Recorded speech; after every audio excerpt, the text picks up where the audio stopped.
All right, so you've taken some local news. It's now time for us to get updates from our world of business. My name is Kweku Temen. Just for our very first story this afternoon, and scrap metal dealers are gradually taking over portions of the Kwame Nkrumah Circle construction site 8 months after the floods disaster. Several attempts by city authorities to evict the traders from the area has not yielded any positive results. Business owners lost several property during the June 3 disaster at the Kwame Nkrumah Circle. Many thought business activities in that area would no longer be brisk after the incident, but that is not the case. Scrap dealers are gradually taking over the place, briskly doing their business with impunity.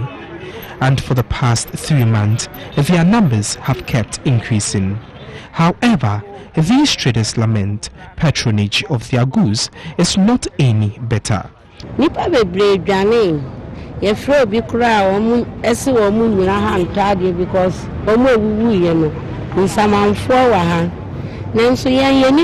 traders think traders here are ghosts, so they no longer patronize our goods as they used to. A lot of people relocated because of the flood, and that fear is still in people.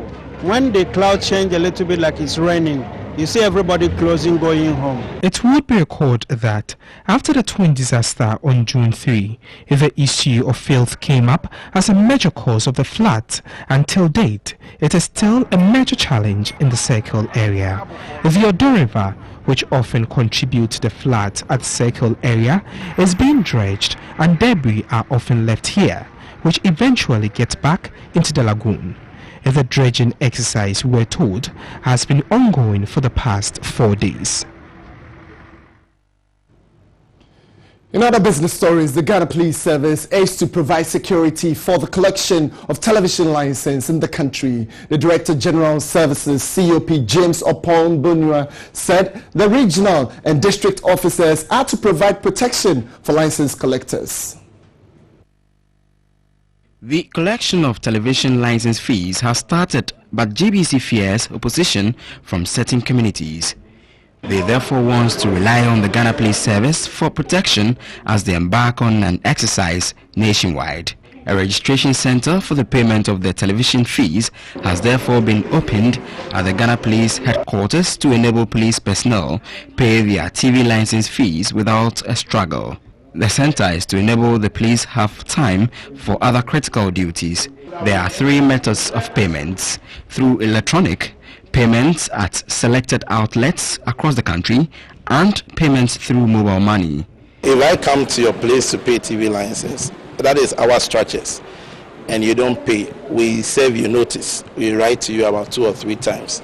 After that, we will just send you to court, and that's where the police will come in. It is our desire that everybody pays. Then this, when the police come in, doesn't come in. That is the fine state of it.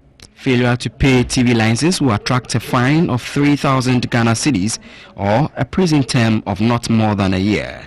The police service is expected to provide security for household collectors. The police is tasked with the enforcement of all laws and regulations in Ghana. And we are not the ones going to collect the taxes or the fees. What we will do is to provide security for the teams that go out. Where we need to provide a patrol team in the area, where, for instance, we think that there could be incidents when the GBC staff go there, that will be provided. Members of the public are therefore advised to adhere to the provisions of the Television License Act 1966, Section 10, which spells out the punishment for failing to pay TV license.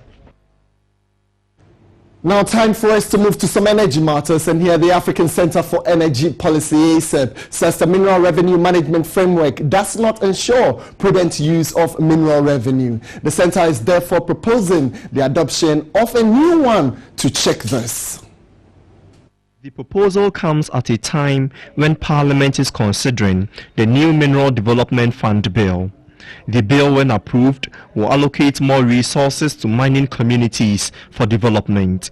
According to ACEP, Though Ghana's economy has been greatly influenced by injection of substantial revenues generated from mining operations, the destruction of the environment, no compensation to communities, and human rights abuses caused by mining are too high. We have mined for over a century now. We have received revenues. As to whether the revenue is adequate or not, that is another story. But the little that we get, what have we used it for? And that is the challenge we face now. We don't have any process of managing the revenue such that you and I can track what we are getting from minerals. So it gets into the consolidated fund. 80% is missing. The new Mineral Development Fund bill, which is expected to increase resources to mining communities, is at its final stage of consideration in Parliament. The bill is seeking to streamline allocation to the mining areas where mining operations have affected them, okay, and also the institutional support that goes into mining regulation. ISEP says it is confident the comprehensive mineral revenue management framework will better serve the people of Ghana and specifically deprived mining communities. It's not late. What we are asking for is a bigger picture that targets all revenues, including corporate taxes and our interest in the minerals. Because what is before Parliament right now is only talking about 10% of royalties, which is very small. All right, so we're grateful for your time.